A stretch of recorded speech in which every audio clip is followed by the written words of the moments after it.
ایک دفعہ کا ذکر ہے کہ ایک چھوٹے سے گاؤں میں ایک نوجوان لڑکا احمد رہتا تھا۔ احمد بہت محنتی اور دیانت دار تھا، لیکن اس کی مالی حالت کمزور تھی۔ وہ اپنی ماں کے ساتھ رہتا تھا اور اپنے دن کا زیادہ تر وقت گاؤں کے کھیتوں میں کام کرتے ہوئے گزارتا تھا۔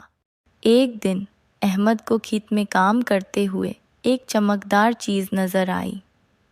جب اس نے قریب جا کر دیکھا تو وہ ایک سونے کا سکہ تھا۔ احمد نے فوراً سوچا کہ اس سکے سے وہ اپنی غربت کو دور کر سکتا ہے اور اپنی ماں کے لیے اچھا کھانا اور کپڑے خرید سکتا ہے۔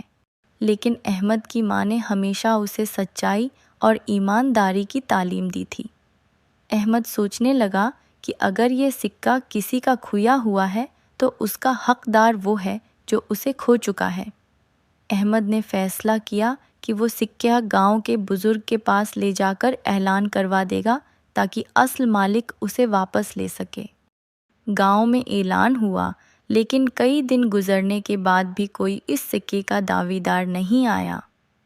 بزرگ نے احمد کی ایمانداری سے متاثر ہو کر فیصلہ کیا کہ وہ سکہ احمد کو واپس کر دے گا کیونکہ اس نے ایمانداری کا ثبوت دیا تھا۔ احمد نے سکہ تو لے لیا، مگر اس نے سوچا کہ اس سے بہتر کیا ہو سکتا ہے۔